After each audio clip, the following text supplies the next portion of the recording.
Let's get started. I have already received your updated list. The list of your name, phone number. But I need to know, is it like that if, when the last digit of your SIN number starts with 1, then you belong to section A. If it is 2, section B, 3, then section 3. Is it correct? Yes, sir. Okay. Then I think also, when it is 59, he is from section A, right? 059, right? 59. Is he also I'm in section B, sir. really? Okay. So if the last digit starts with 1, it's from section A, but there is an exception, and there's the 059. 50%. We are from section B. Yes, sir. Section B, sir. And there is Atik Abrashurov, 049 from 16 batch. What is, which section do you belong to? Sir, I belong to section A. Section A. Thank you very much. Okay.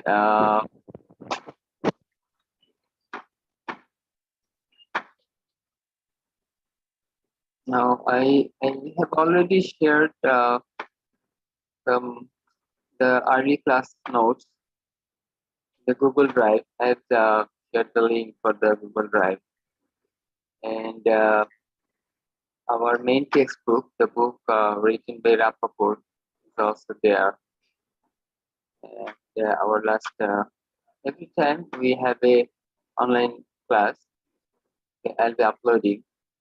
The last class is already there. Okay, let's go back to our discussion of different types of wires or cables.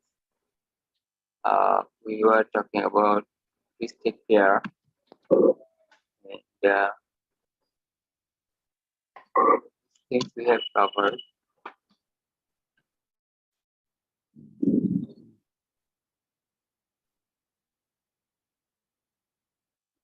Okay. Now there are two types of twisted pair cables. These are copper cables. You cannot use this copper wire. The ordinary copper wires cannot be used for communication purpose because although this twisted pair cable is a type of copper wires, but in the form of little bit special configuration. And the other two types of wires, 2 or 3, coaxial cable, optical fiber, waveguide, they all have a lot of different, very special configuration, as we're gonna see shortly. You might ask why we need a special type of configuration for the cable. For ordinary power transfer, you can use copper wires, thin or thin. What's wrong with that? The problem is that in the case of communication, you have to use very high frequencies because you need to support a wide range of bandwidth to transfer huge amount of information. For power transfer purpose, you may use a single frequency. So the frequency bandwidth is not wide, maybe just a single frequency component. But in the case of information transfer, the bandwidth matters, not the power level. So you need wide range of frequency. That means the upper limit of the frequency will also be very high. So you have to use very high frequency wire. And then the wavelength will be very short. And if it is very short, then your wire may start radiating energy. Why? Because it can start working like an antenna. An antenna radiates energy, and that depends on its particular design configuration compared to the wavelength of the signal. Okay. We'll look at this thing in more detail later in the course. But for now, let me tell you, you have, when you use high frequencies, then the ordinary copper wires will be radiating too much energy. And shortly, your energy will die out. You may be using small energy for communication purpose. So that will die out at a short distance if you use ordinary copper wires. You have to use some special configuration. The twisted pair cable is at the lowest end.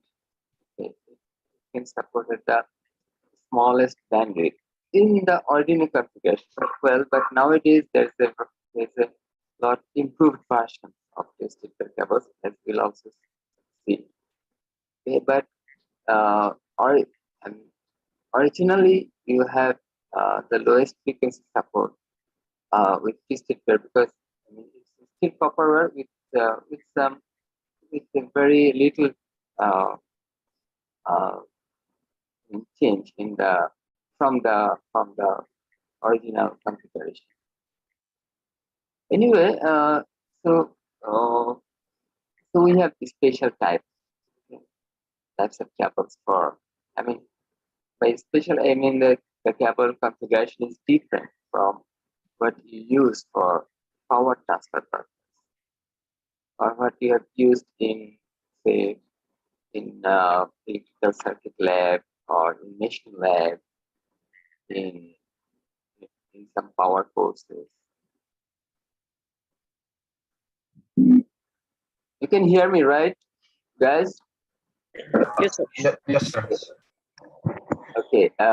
Now, this twisted pair cable can have two types. If you have a good shield, I mean, UTP is unshielded, but we actually have a small layer around the twisted pair cables. But in the case of shielded type,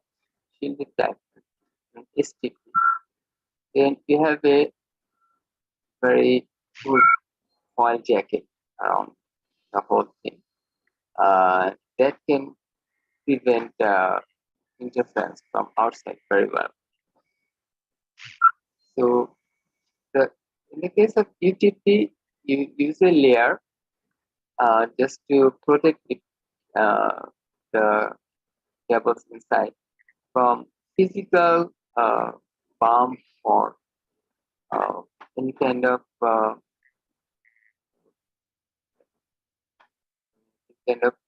physical intervention. So if cables are not damaged. Yeah. So it is physical shielding.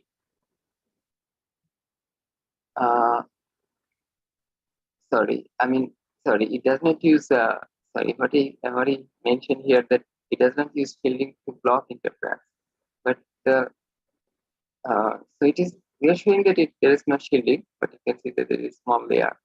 So that's like to protect from physical bump or something.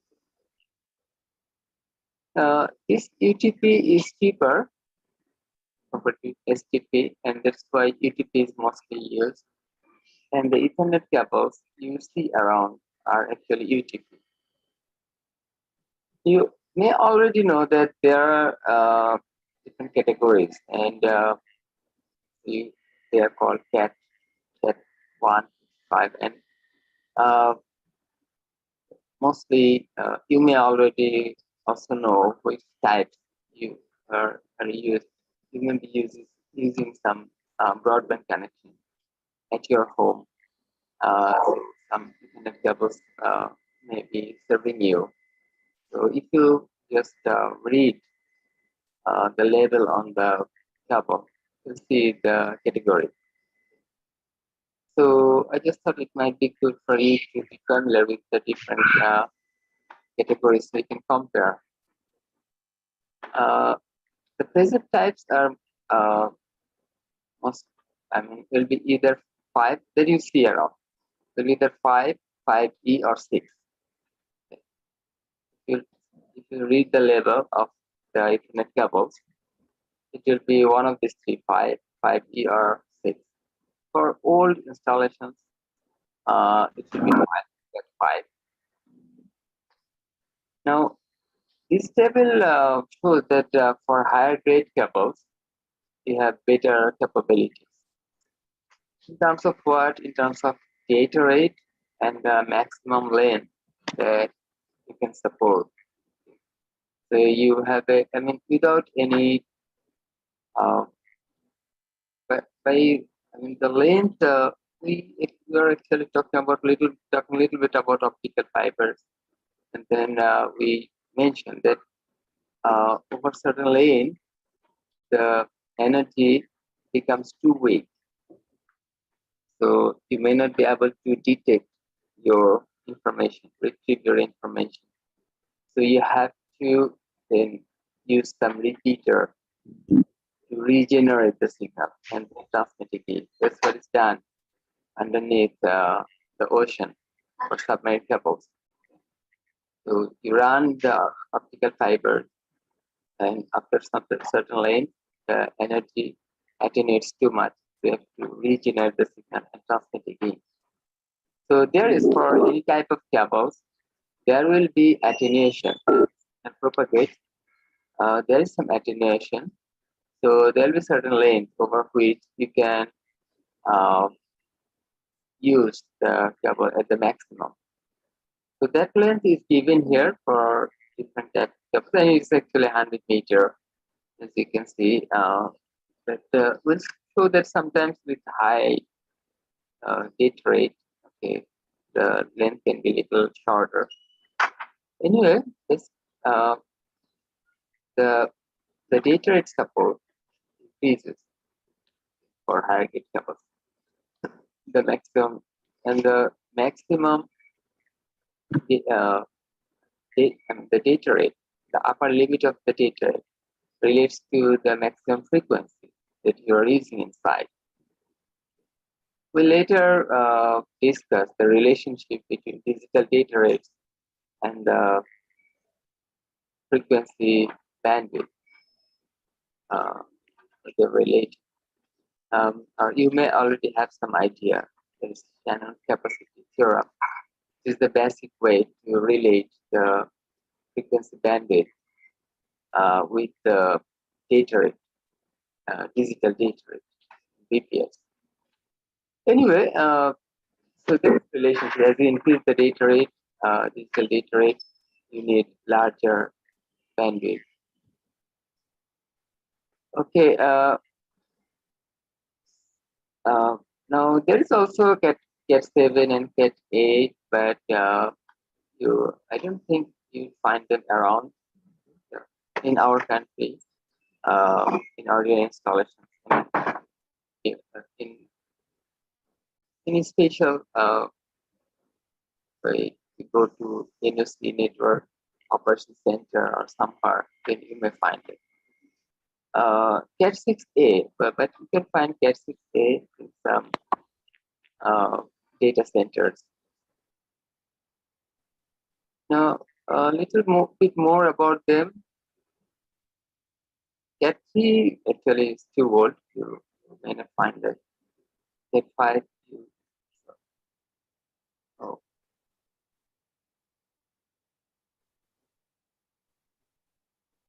You see the screen? Yes, sir. Cat 5. Sir, Yeah.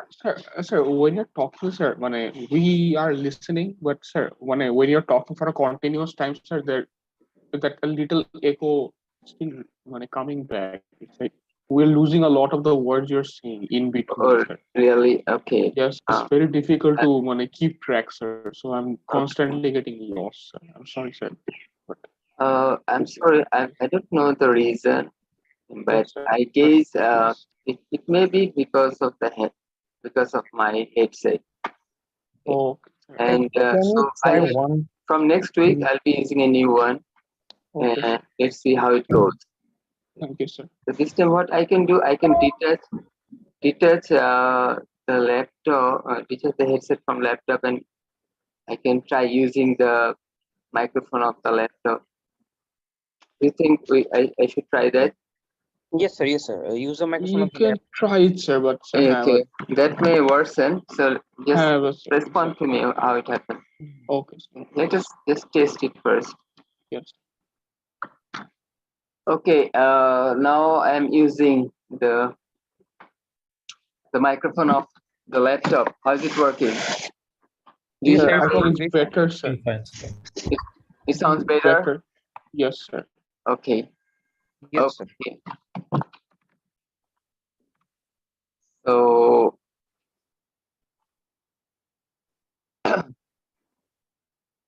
So the Cat 5 can support up to 100 Mbps, and if you know, is quite good.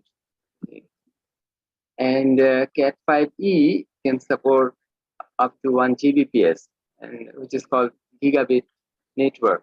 Okay, you probably know that fast Ethernet. Okay, sorry, it was called fast Ethernet when people started using started supporting 100 Mbps. Okay, you guys are, I mean, in when I was in 90s, okay, like before 2000, I mean, since we uh, had some, we had to face some networks even in 1990s. Okay, so we know that this fast Ethernet was not there. Okay, so for me, fast Ethernet is something advanced, but for you guys, it's not.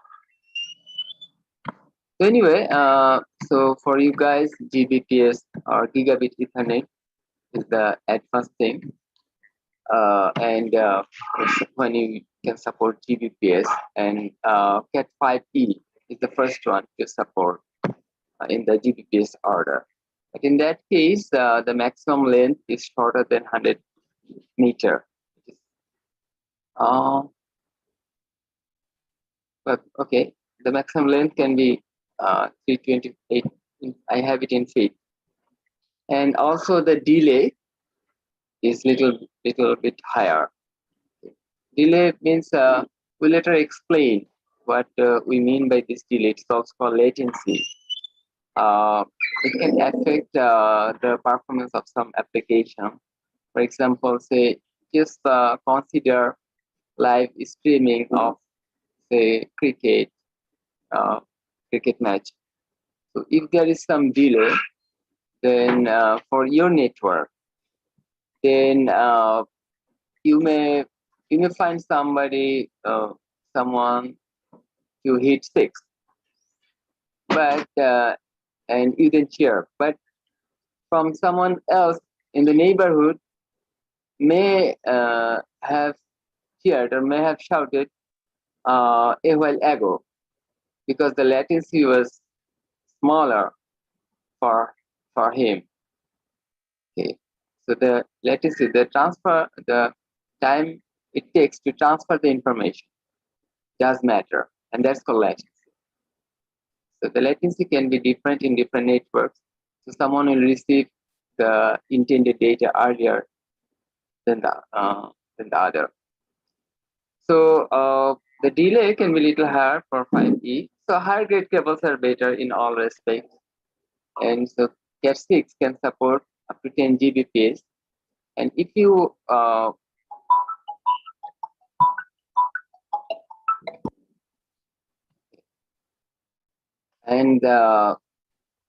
the maximum length is up to 164 feet. And if you use even longer length, then you have the same data support as you have for 5E. I mean, up to 1 Gbps. Cat 6A. Give me a second. Actually, by 100 meter equals to 328 feet, right? Oh, sorry. So 328 feet is the standard for Ethernet cables, the standard maximum length. So it falls below that, it falls to 164 when you use up to 10 Gbps with Cat6. But if you use Cat6a, then you can go back to the standard length, 320. You can support up to 320 feet, 328 feet with even 10 Gbps. Okay. So Cat6 in the usual deployments, they're saying that you should find 5E or 6. Okay. And in some existing deployment, you can find that Cat5e is used up to the workstations, up to the for example your Wi-Fi router. If you are using broadband, may be connected using Cat5e, but the guys who are serving you may be using Cat6 for their own backbone. So when they are connecting their switches, they are using Cat6 to make sure that they don't restrict the data rate. Make sure that your cables are not restricted the data rate. But nowadays, mostly, it's not exactly in our country, but around the world, mostly people are using Cat6, Cat5. People are don't use any longer in most cases nowadays. In our country, people still use, but Cat6 is mostly used around the world nowadays, and sometimes Cat6a.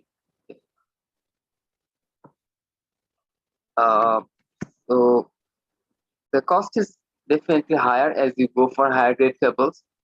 For Cat6, it is roughly 30% higher cost compared to Cat5e, and Cat6a is again additional. It will again cost additional 30% compared to 6. Sir, It's good. so this type of improvement in cable, this type of improvement in cable, what actually the physical change between that that is available in the higher end cables? I mean, Okay. 6, 8, Yeah. which is not actual. Yeah, that's a good question. Okay, there are, for example, first of all, I mean, it's difficult for me to compare the cable types which are very close to which are very close grades. Okay? But if you look at very old cables with the recent ones, you will find different number of twisted pairs inside. Number of pairs will differ, and different pairs are used for different purposes, and you'll see different arrangements there. The voltage levels will differ. The rate of twisting will differ. So in many different ways, the configurations differ. Okay, sir. I mean, the main theme is same, that twisted pair, but rate of Yeah. twist and the number of pairs available in a cable, these things will differ. Right. Voltage levels and different things. Different.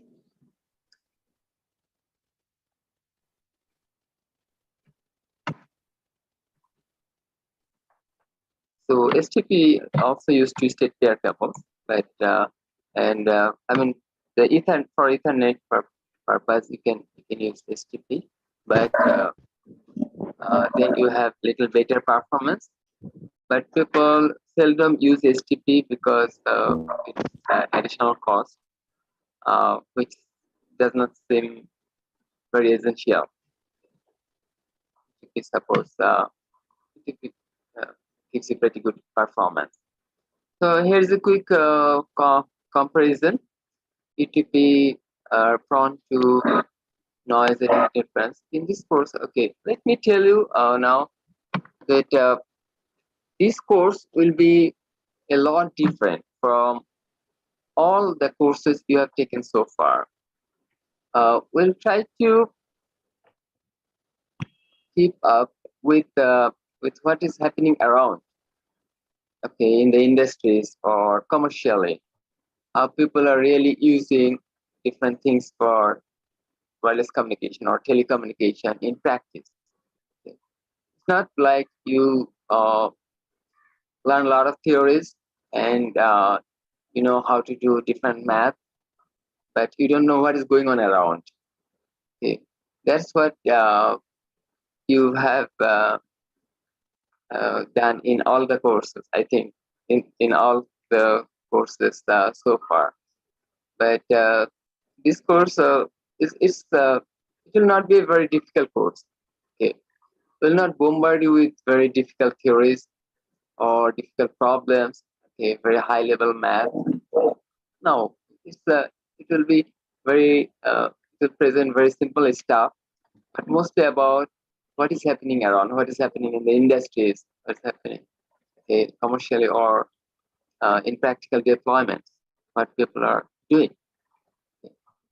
And I update the course lectures every year so that I mean this information remains cutting edge.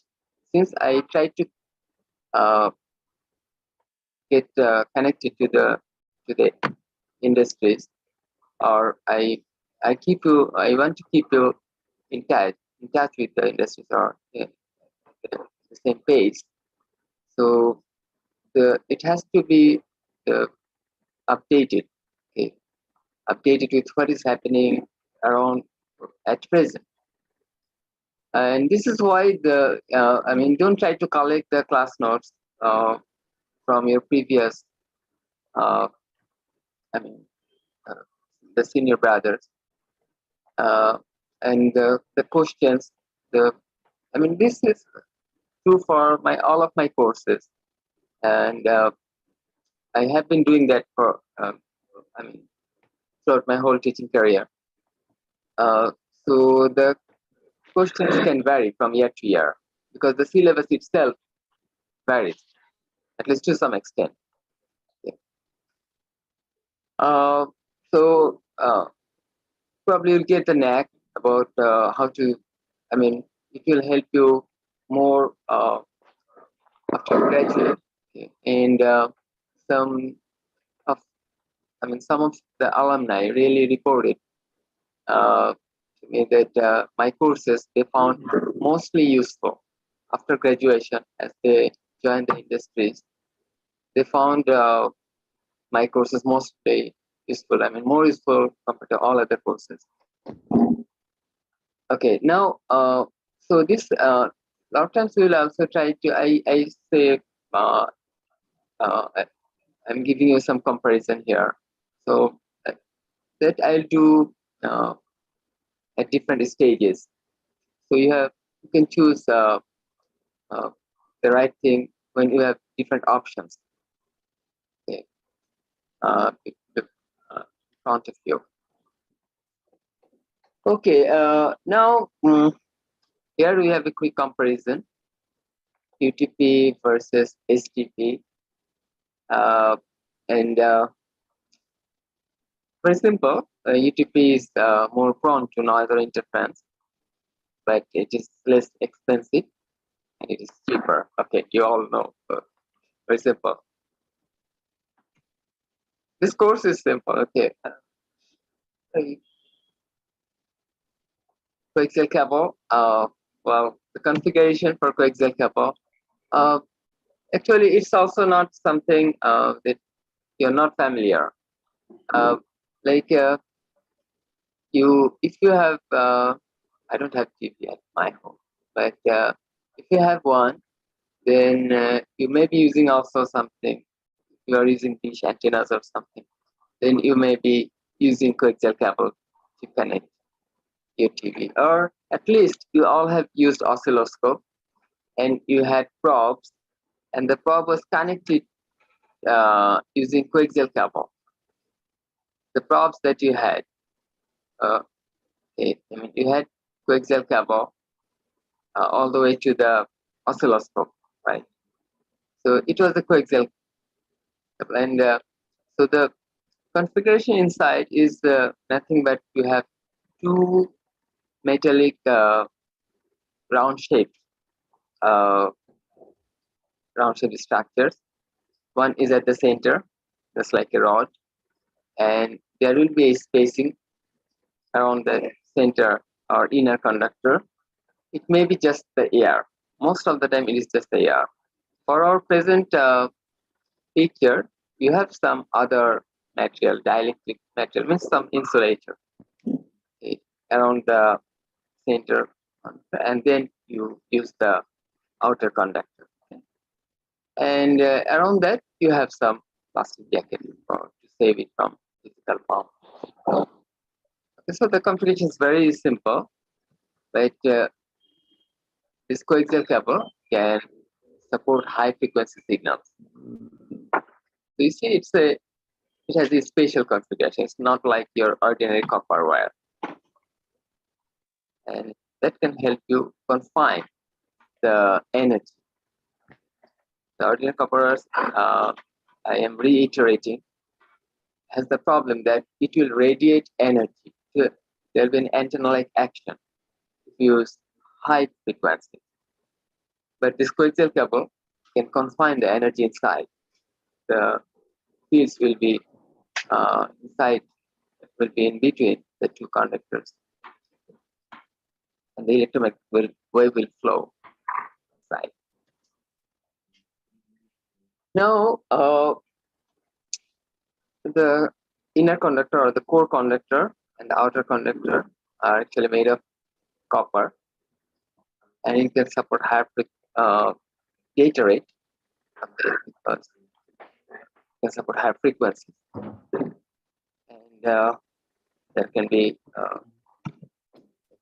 now the impedance at the end is usually 50 ohms or 75 ohms. Okay. So there should be an impedance matching when you're connecting. The cable itself has an impedance concept that's called characteristic impedance. This thing we will we'll talk a little bit about that later, but there is actually, I offer a course in the 8th semester, microwave engineering.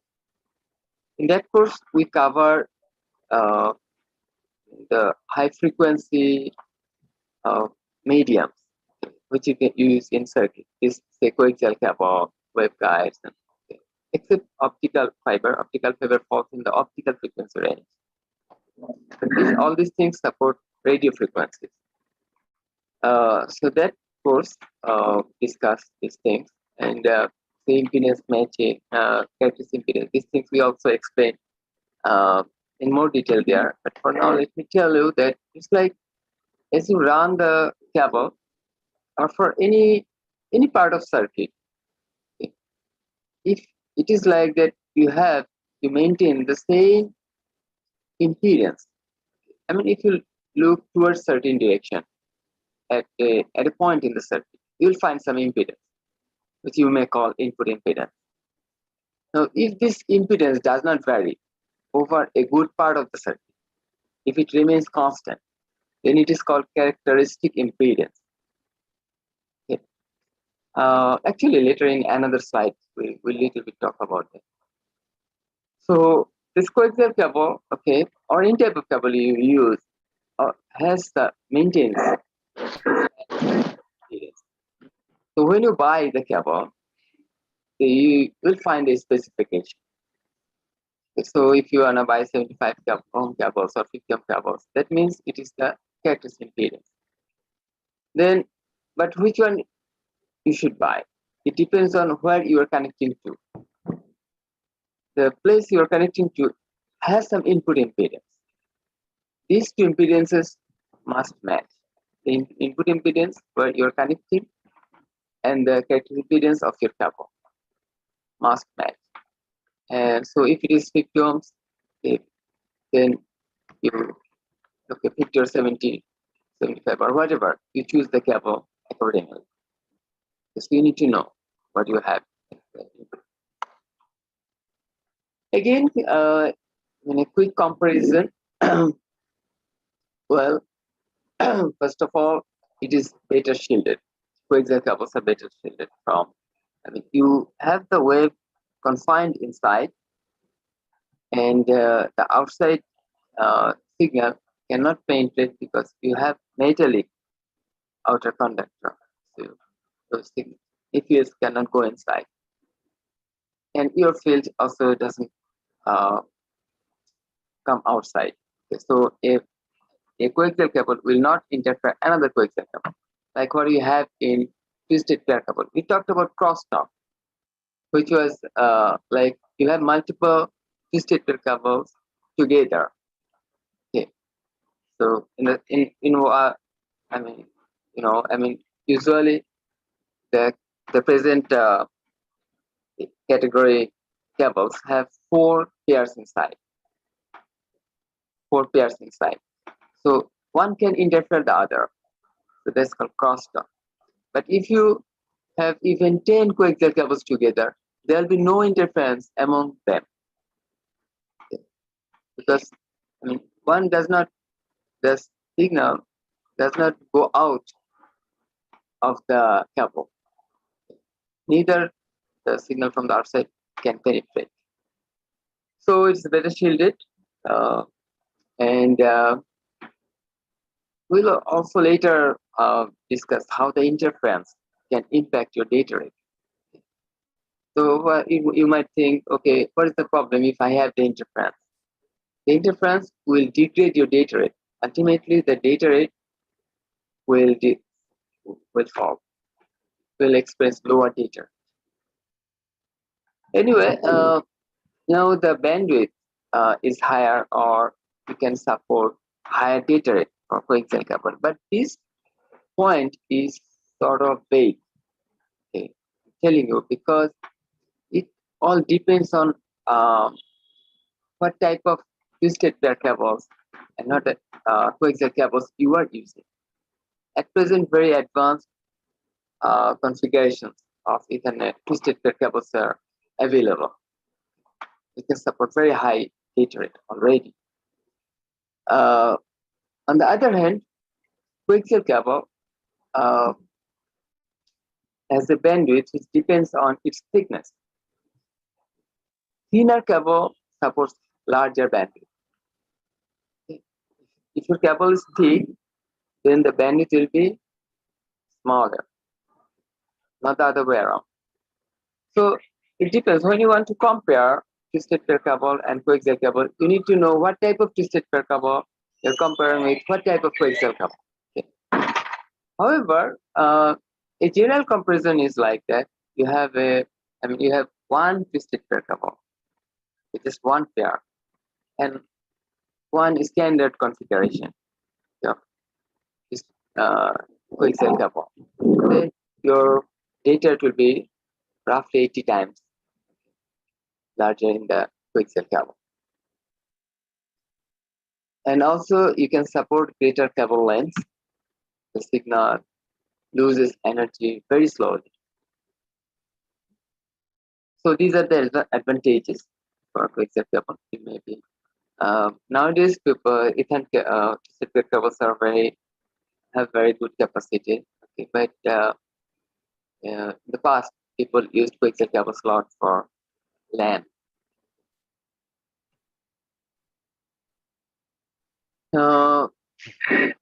These cables are less expensive and you can install it fast.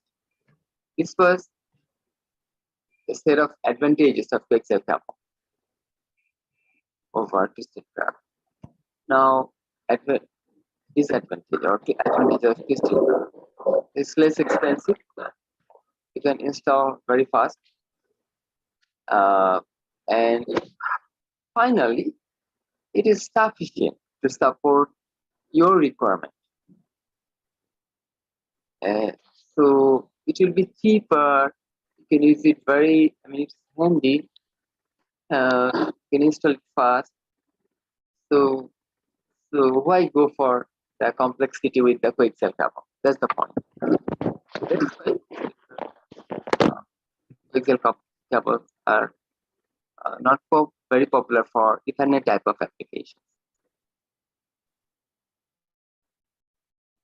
But it has its own place. Coaxial cable has some own applications, like the oscilloscope is using coaxial cable. And if you do the micro engineering course, then you'll feel uh, better, okay, for the application areas of. Anyway, then the optical fiber for long distance data transfer, high speed data transfer is the only option. Around the world, people are just now adopting optical fiber everywhere for long distance high speed data communication. So we'll also see later that we have submarine cable, optical fiber. We have terrestrial optical fiber along with power lines from India. So these are the two ways we are receiving internet service. We are connected to the world, to the global internet in these two ways: submarine cable and the terrestrial optical fiber from India. And the configuration has you see very thin core at the center. It's transparent, because optical fiber, unlike all of our previous discussions, don't use radio frequencies. It uses optical frequencies, very, very high frequencies. So these so it's light, and you have a core made of glass or plastic at the center, and you see the core is very thin. The whole optical fiber, you won't find that thin, but the actual core part is very thin, and the whole signal flows through the core. The core itself, only the core. And around the core, you have another layer, cladding, but that is a different refractive index. So because of the difference in the index of refraction, you have complete internal reflection inside the core. The signal doesn't go out or doesn't go beyond the core because it finds, every time it is incident on the surface of the core, it has a complete internal reflection. So it comes back to the core. So it is confined within the core. And the other layers are to protect it from physical impact, from damage, moisture, or whatever, buffer and jacket.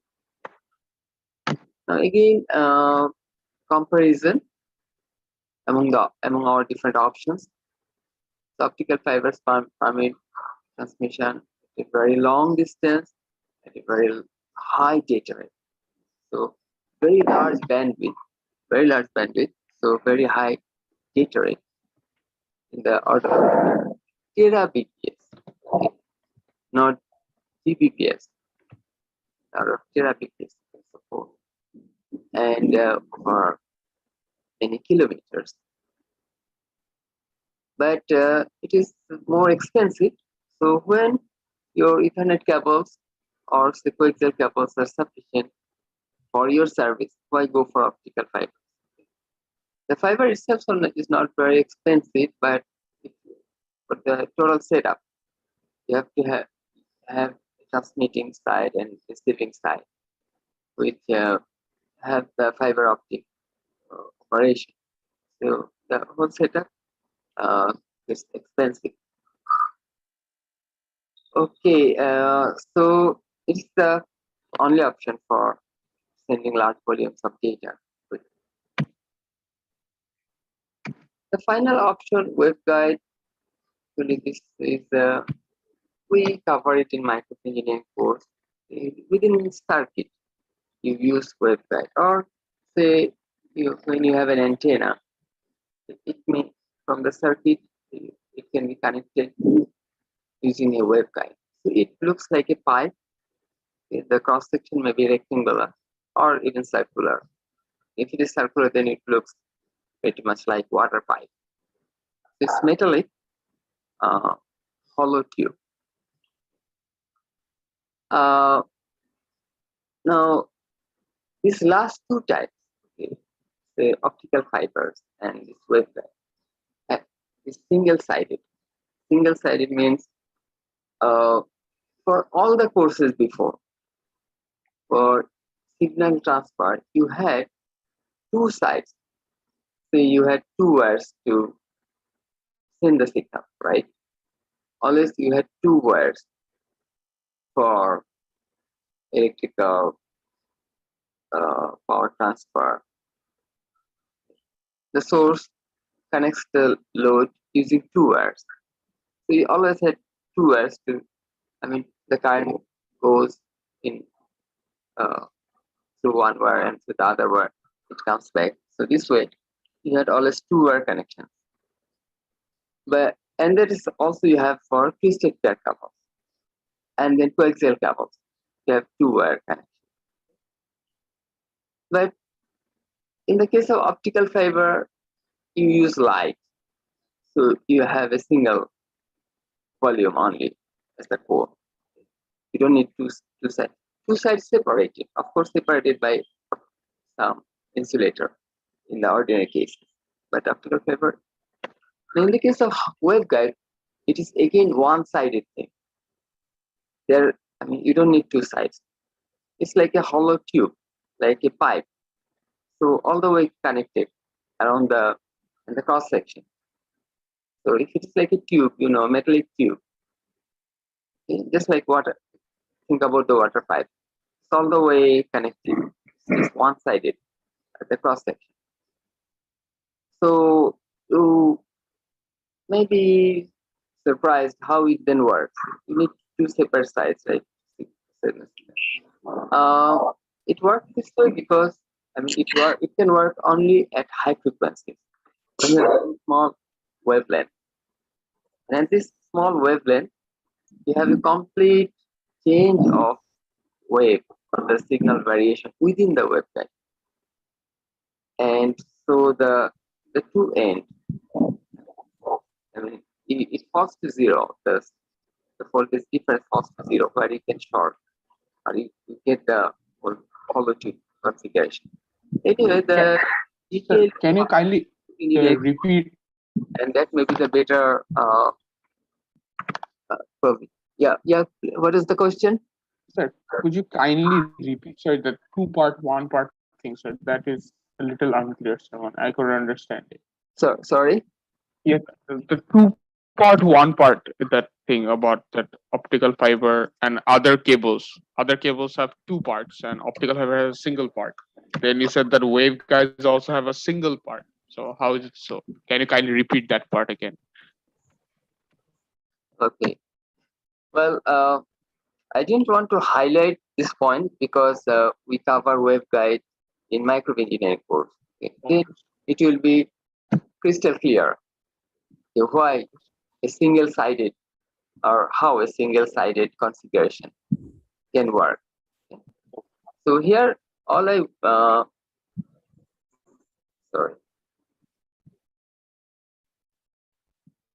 say maybe just worth to mention that in the ordinary configurations, you always have two sides, right? So far in all courses, you have used cables which has two wires. So that is what you also have for twisted pair cable. Say every pair can independently transfer something. So you have two two wires. And the same is true for coaxial cable too. Coaxial cable also has inner conductor and outer conductor. So you have actually two sides. So you are connecting a load. You're connecting a load to that. So I mean, one side of the load will be connected to this point, the inner conductor. The other side will be connected to the outer conductor. Well, the coaxial cable, for coaxial cable, the outer conductor is connected to the ground. Okay. So if you are connecting, say, a source to the load using coaxial cable, then the outer conductor, I mean, the ground side of the source and the load, okay, connected to ground, and they will be connected to the outer conductor. And then the higher polarity side will be connected to the inner conductor. Okay. That's how you complete the circuit. So you have two sides to connect the to use it in the circuit, like the ordinary wires, the ordinary copper wires that you used in other courses. However, the last two examples are different. For waveguide, I don't have a figure here, but it is not required either. You just think about water pipe. Okay. I mean, there is a waveguide. Waveguide has different shapes. One of them is circular waveguide, which is exactly like water pipe configuration.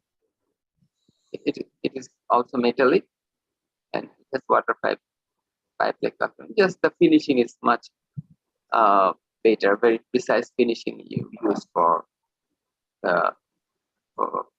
when you use it as waveguide. But it is just round shape, circular shape. So in that case, you see there is no other side. It's just one-sided, right? You have metallic round shape, I mean a hollow shape, okay, a tube shape. But there is no second, like you have for coaxial, for twisted pair. The two sides, any two, I mean the two wires in the pair must have some insulation between, right? There will be definitely insulation. Definitely insulation for coaxial cable. There will be definitely insulation between the two sides. But in the case of waveguide, think about the water pipe. There's just one-sided option, one-sided configuration. You don't have another thing, okay, which is separated. No, just this one-sided configuration, and that can carry power, that can carry signal. But I think we may not spend more time here. If anyone is interested, then he can contact me, and because it will take a while to properly explain how a single-sided structure can work. But let me tell you, it can work only at high frequencies. When the wavelength becomes very small, the wavelength has to have a dimension comparable to the size of your waveguide. Okay, so there will be, say, the width can be a multiples of wavelength. The width, okay, of your waveguide can be some multiples of your wavelength. So that's how, I mean, the wavelength in the, within the wave variation, it falls to zero. So the voltage comes to some zero level, and that's how you create some shorted option. This one-sided option is like a shorted option. So you can go for it.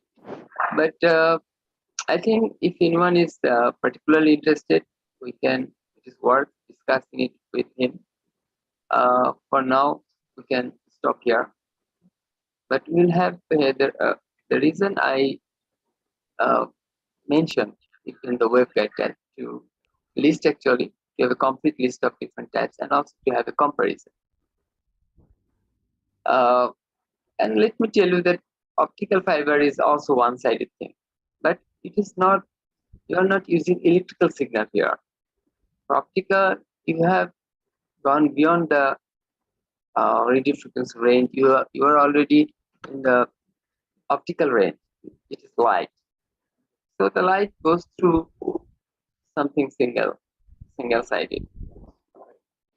Yeah, the electromagnetic wave is flowing through the core. So this also single-sided up. Okay. So I just wanted to have a comparison of the waveguide with other options. Say the waveguide is used in the circuit, okay, for short distance only. Like for optical fiber, you use I mean you may have a requirement of large distance data transfer. For this kind of applications, you can never use a waveguide. Waveguide is first of all very expensive, very expensive. So short pieces of waveguides are used within the circuit.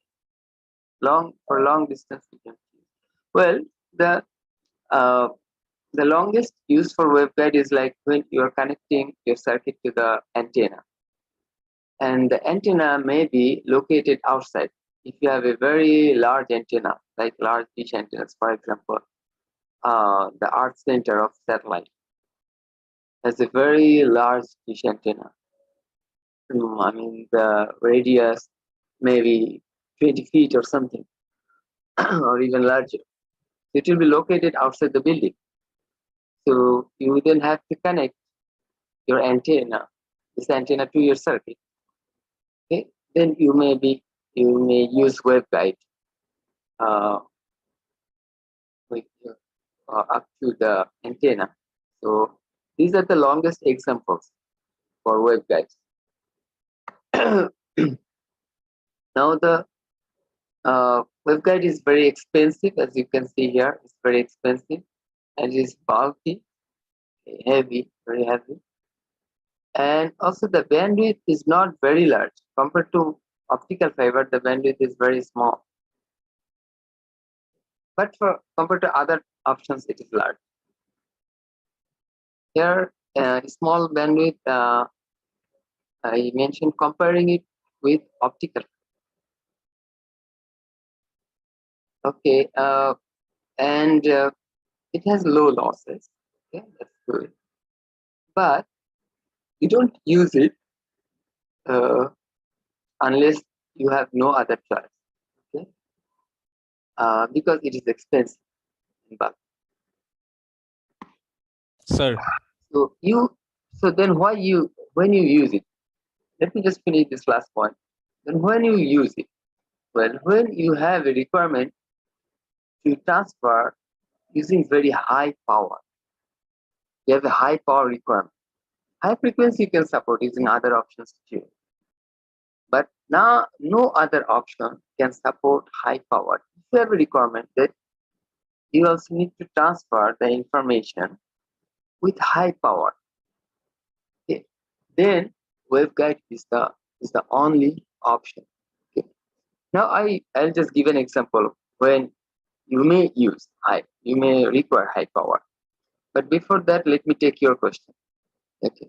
What are you asking? sir, how is the data transmitted in a waveguide? Like for optical fibers, we use visible light. Yeah, it is like a coaxial cable. You have electromagnetic wave propagating inside. Okay, sir. It's like a pipe, but instead of, it doesn't carry water. It just carries electromagnetic wave.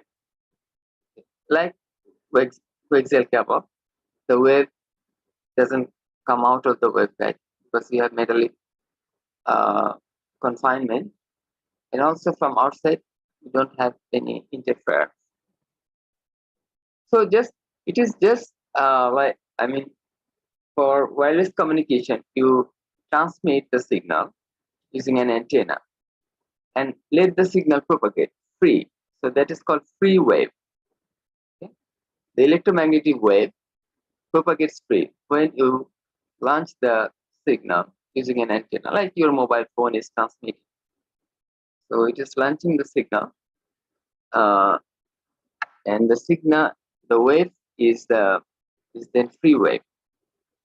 But if you want to if you want to let the signal flow within your circuit in the guided way, then it is called guided wave, and that you do using waveguide.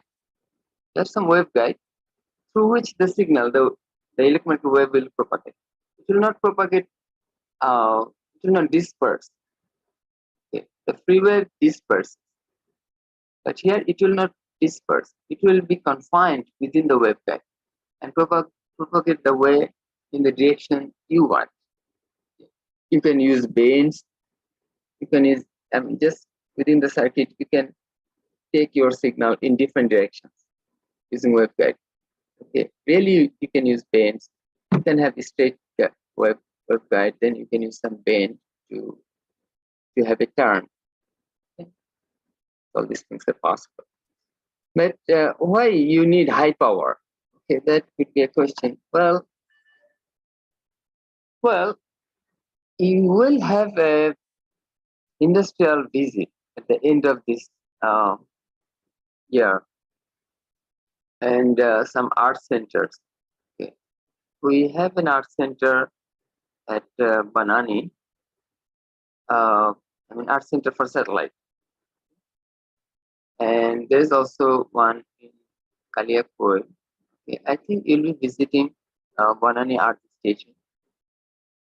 So the signal, now I'll tell you something which we'll discuss in detail later. But just I'm giving a hint that when you send the signal, you have to consider how the attenuation of the signal on the way. So the signal loses energy on the way, and at the receiver, you have to have energy barely enough to retrieve the information.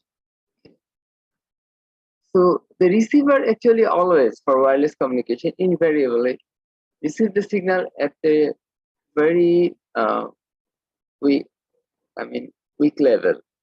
The signal strength is very small. But from the transmitting end, you have to use high power. Okay. So that at least that small level of energy is available at the receiving end. Okay. To make sure that at least the minimum required value of energy is available at the receiver, you have to use high power at the transmitting end. But even with the high transmitting power, the receive power will be low anyway, okay, because the signal loses a lot of energy on the way. Now, for the Earth station, it has to transmit the signal at very high power because the satellite is located far away, very far. So a lot of energy will be lost on the way. So you need to use very high power for transmission. But the same antenna will also be receiving signal from the satellite. The antenna works for both transmission and reception. Okay. So it has double role. So when it receives signal, the signal level is low. The satellite transmitted with high power, but that at the Earth station the signal arrived with low energy, so you receive the signal low power. So for transmission, you are connecting your circuit to the antenna. So when from your circuit you send the information that you want to transmit, so you need to send it with high power to the antenna. From the circuit, you need to use the power amplifier to raise the power level of your information signal to some very good level of power. And then this high power signal you need to carry up to the antenna, which will launch. So to carry this high power signal up to the antenna, you have to use waveguide. I mean, you have to resort to waveguide. There is no other option to carry this much high power. No other option will be able to carry this much high power. And it also has high frequency requirement. Okay. So if it was a low, I mean, of course, I mean, for low frequency of cases, high power you can easily carry, right? I mean, say the power transfer lines are carrying megawatt of power.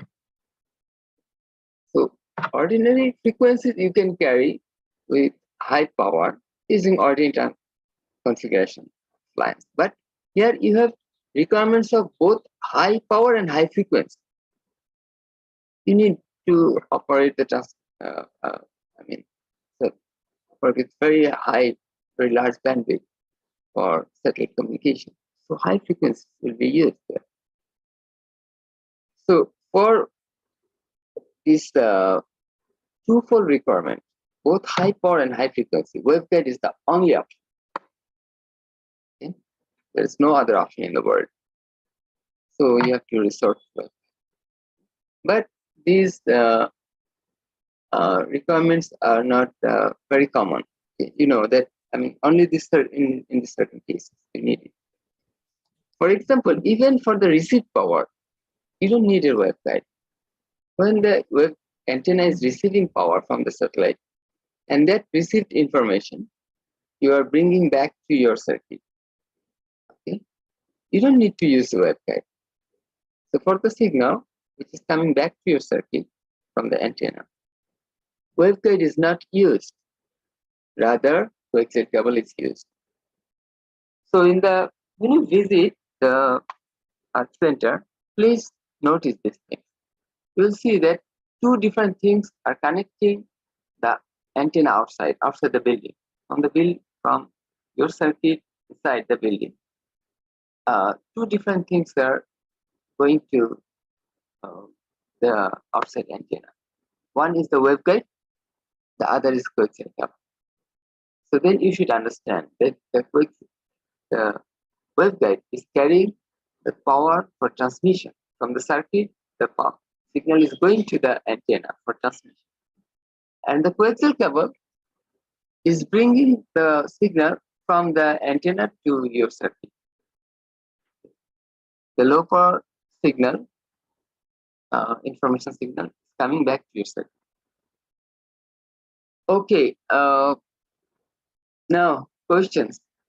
There are different types of waveguides, but you know that those things will be covered in microwave engineering course, not here. Guys, are you there, or you have fallen asleep? No, sir. Hello, sir. You're still awake? Very good. Very good. Okay. I thought it was a very boring course, and most of you. Okay, maybe it may be like only a few are still awake, and you are responding. The rest of the class is sleeping. Okay. I don't know. I mean, your video turned off, so you can take this advantage in these online classes. Okay.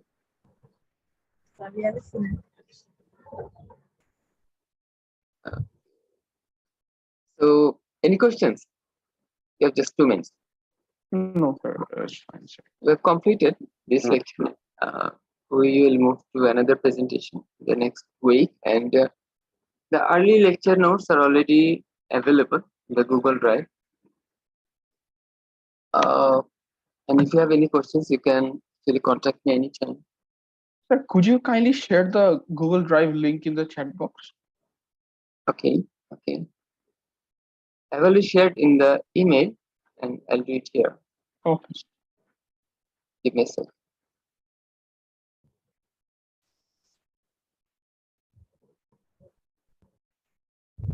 So, Yes. Yes, good. I think it's better you create a Google Classroom to be sharing the links and the class legs than to be sending links all the time to our Gmail.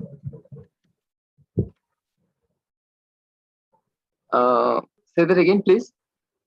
I said, I think it's better you create a Google Classroom where you will be sending Oh, all in the lectures. classroom? Yeah, actually, I have